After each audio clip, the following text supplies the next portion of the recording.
कहानी की शुरुआत में हम टाइलर नाम के एक अमीर लड़के को देखते हैं जिसने अपनी गर्लफ्रेंड मार्गॉट के साथ डिनर डेट पर जाने का प्लान बनाया। वो दोनों हॉथरोन नाम के एक महंगे रेस्टोरेंट में जाने वाले थे जिसका मालिक शेफ जूलियन था। ये रेस्टोरेंट एक आइलैंड के बीचों बीच बना हुआ था, इसीलिए वो दोनों एक बोट लेकर आइलैंड तक पहुंचे। उनके अलावा वहां और भी कई अमीर लोग मौजूद थे। खैर जल्द ही सब लोग रेस्टोरेंट में पहुंचे जहां हेड वेट्रेस एल्सा ने उनका स्वागत किया। फिर उसने सारे गेस्ट्स को पूरा रेस्टोरेंट घुमाया। एल्सा ने कहा कि यहाँ का स्टाफ बिल्कुल परिवार की तरह मिलजुल कर रहता है। वो सब सुबह 6 बजे से लेकर रात 2 बजे तक मन लगाकर काम करते हैं। आखिरकार सारे गेस्ट रेस्टोरेंट में जाकर अपनी अपनी सीट्स पर बैठ गए। उनके ठीक सामने किचन थी जिसमें कई सारे शेफ बड़ी बारीकी से डिनर तैयार करने में लगे हुए थे। तभी एल्सा ने सभी गेस्ट को समझाया कि देखो खाना आपके सामने ही बनेगा, लेकिन फोटो मत खींचना, वो अलाउड नहीं है यहाँ पे। इसके बाद जब उनका मेन शेफ वहाँ पहुंचा तो एल्सा ने उसे बताया कि टाइलर अपने साथ किसी मार्गॉट नाम की लड़की को लाया है, लेकिन उसका नाम तो लिस्ट में है ही नहीं।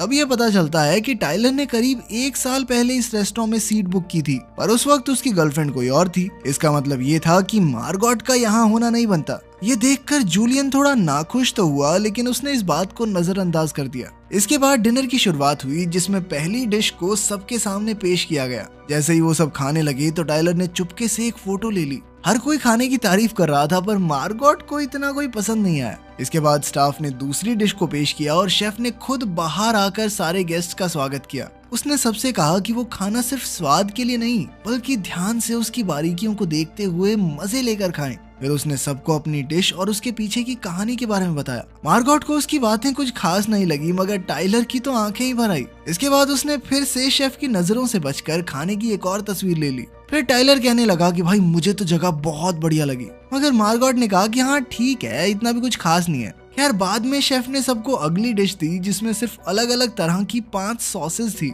लेकिन उसके साथ उसने ब्रेड नहीं दी, क्योंकि उसका मानना था कि ब्रेड तो साले गरीब खाते हैं। ये सुनकर बिजनेसमैन ने कहा कि ये कैसी बचकानी बात हुई, और उसने एल्सा से ब्रेड लाने को कहा। जब एल्सा ने ब्रेड लाने से मना कर दिया तो वो तीनों बिजनेसमैन कहने लगे कि वो इस रेस्टोरेंट को बंद करवा देंगे, लेकिन एल्सा ने फिर से इनकार करते हुए कहा कि उन्हें वही खाना पड़ेगा जो उन्हें परोसा जा रहा है। मार्गॉट को इस बार तो खाना इतना वाहियात लगा कि उसने खाने से ही मना कर दिया। फिर कुछ देर बाद शेफ ने अपनी अगली डिश पेश की जिसका नाम था मेमोरी। फिर उसने सबको उस दिन की कहानी सुनाई जब उसका बाप घर पर शराब पीकर आया और उसकी माँ को पीटने लगा। जल्द ही वो टेलीफोन की तार से उसकी माँ का गला घोंटने लगा, मगर तभी ऐन वक्त पर जूलियन ने अपने पिता के पेट में कैंची घोंप कर उसे मार डाला। ये सुनकर सारे गेस्ट थोड़े घबरा गए, पर उन्होंने सोचा कि शेफ ने अपनी डिश को और खास बनाने के लिए झूठी कहानी बनाई होगी। फिर जल्द ही उनके सामने पका हुआ मांस और टाकोस पेश किए गए। हैरानी की बात तो ये थी कि हर एक टाको पर एक तस्वीर बनी हुई थी, जिसे देखकर गेस्ट्स को अपनी जिंदगी की कोई घटना याद आएगी।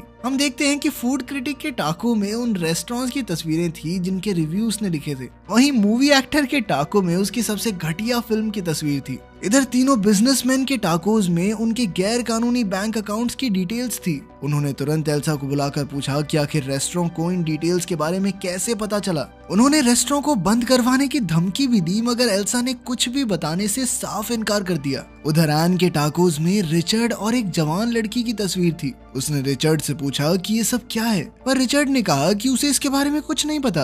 वहीं टाइलर के खाने में वो चुपके से रेस्टोरेंट के खाने की तस्वीरें लेता हुआ दिख रहा था। ये देखकर वो काफी घबरा गया और उसने सोचा कि उसे शेफ से माफी मांगनी चाहिए, लेकिन मार्गॉट ने कहा कि वो कुछ ज्यादा ही सोच रहा है। तभी वो उठकर वॉशरूम चली गई। तभी शेफ उसके पीछे वॉशरूम में आ गया और उससे पूछा कि आखिर वो कौन है। मार्गॉट ने उसे अपना नाम बताया, पर फिर शेफ कहने लगा कि उसे आज यहाँ नहीं आना चाहिए था। खैर बाद में जब मार्गॉट अपनी सीट पर गई तो शेफ अपने स्टूडेंट जेरेमी को सबके सामने लाया। शेफ ने बताया कि उसी ने अगली डिश को तैयार किया है, पर जल्द ही वो जेरेमी की बेइज्जती करने लगा और कहने लगा कि ये कभी भी एक बेहतरीन शेफ नहीं बन पाएगा। पर तभी अचानक से जेरेमी सबके सामने मारा गया, जिसे देखकर सब बुरी तरह से डर गए। और जूलियन कहने लगा कि ये तो उसके शो का एक हिस्सा है। कुछ देर बाद वो सब फिर से बैठ गए, पर रिचर्ड ने कहा कि वो बाहर जाना चाहता है। एल्सा ने उसे बार बार अपनी सीट पर जाने को कहा, पर वो सुनने को तैयार ही नहीं था। तभी अचानक रेस्टोरेंट के स्टाफ ने उसे पकड़कर उसकी एक उंगली काट डाली, जिसे देखकर सबके होश ही उड़ गए।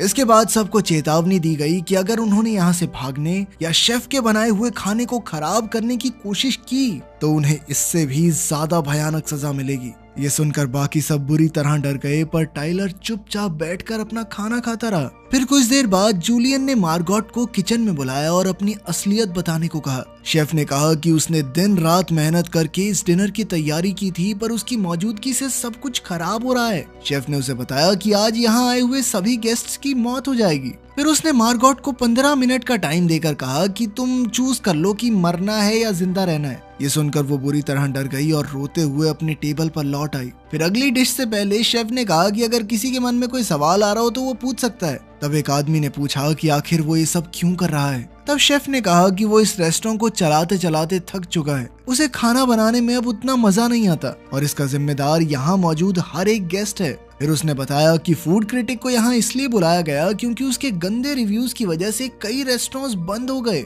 और उसका एडिटर हर एक चीज में उसका साथ देता है। वहीं रिचर्ड और एन इस रेस्टोरेंट में अक्सर खाना खाने आते हैं, पर उन्होंने कभी भी खाने की तारीफ नहीं की। शेफ ने कहा कि उन्हें तो यहाँ की किसी डिश का नाम तक नहीं याद होगा। खैर, फिर उसने सबको अपने एंजल इन्वेस्टर के बारे में बताया जिसने इस रेस्टोरेंट में पैसे लगाए थे। तब ये खुलासा होता है कि जूलियन ने उसे बाहर पानी के ऊपर लटका रखा था क्योंकि वो मुनाफे के लिए बहुत लालची होता जा रहा था और उसने जानबूझकर रेस्टोरेंट के मेन्यू को कई बार बदलने की कोशिश की। तभी अचानक शेफ ने उस आदमी को पानी में डुबोकर सबके सामने मार डाला। फिर 15 मिनट बाद उसने मार्गोट को अपने ऑफिस में बुलाया और उससे पूछा कि उसका रिचर्ड से क्या नाता है। आखिरकार मार्गोट ने खुलासा किया कि वो एक वैश्य दरिंदा है और उसका असली नाम है एरिन। पहले वो रिचर्ड के लिए काम करती थी और रिचर्ड उसे खूब पैसे देता था। ये सुनकर उसने एरिन को वापस टेबल पर भेज दिया। फिर अगली डिश लाने से पहले शेफ ने टाइलर से पूछा कि वो यहाँ क्यों आया। तब टाइलर ने कहा कि वो तो इस रेस्टोरेंट में कई महीनों से आना चाहता था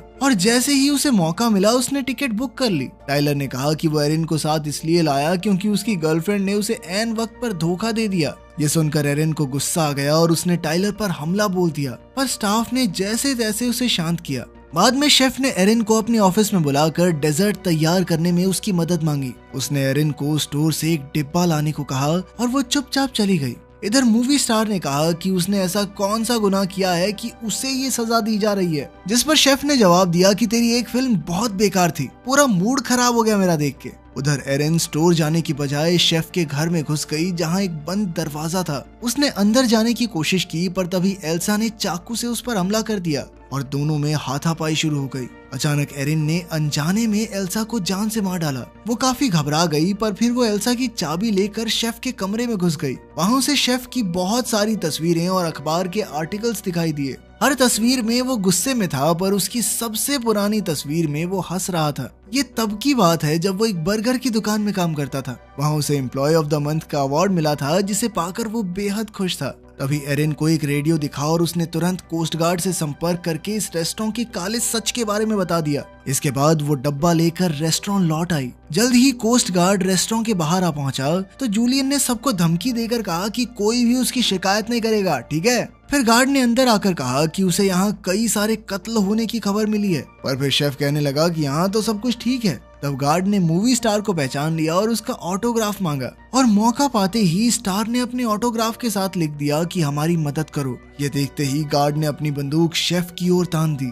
आखिरकार सबने चैन की सांस ली और गार्ड को शेफ की सारी सच्चाई बता दी। मगर तब ये खुलासा होता है कि गार्ड की बंदूक तो नकली थी और सारा स्टाफ हंसने लग गया। फिर शेफ ने कहा कि ये कोई गार्ड नहीं है, मेरे लिए काम करता है ये। आखिरकार शेफ ने आखिरी डिश पेश की तो एरिन को एक तरकीब सूझी। वो कहने लगी कि उसे खाना पसंद नहीं आया। इससे शेफ थोड़ा परेशान हो गया और पूछने लगा कि क्या पसंद नहीं आया तुम्हें। वो कहने लगी कि उसे बहुत भूख लगी है और शेफ उसे अच्छा खाना नहीं खिला पाया। ये सुनकर तो शेफ की ईगो पे बात आ गई और वो एरिन से पूछने लगा कि वो क्या खाएगी। तब एरिन ने कहा कि वो अमेरिकन चीज बर्गर और फ्राइज खाना चाहती है, जिसके बाद शेफ तुरंत किचन में जाकर खाना बनाने में जुट गया। बर्गर बनाते हुए उसे अपने पुराने दिन याद आ गए जब वो काफी खुश हुआ करता था। आखिरकार उसने एरिन को बर्गर दिया, जिसे खाकर वो बहुत खुश हुई। उसने शेफ की बहुत तारीफ की, जिससे वो बेहद खुश हो गया। फिर एरिन ने कहा कि वो बाकी के बर्गर पैक करवा कर ले जाना चाहती है। शेफ ने कुछ सोचकर उसे बर्गर पैक करके दे दिए, जिसके बाद उसने शेफ को पैसे दिए और जाने लगी।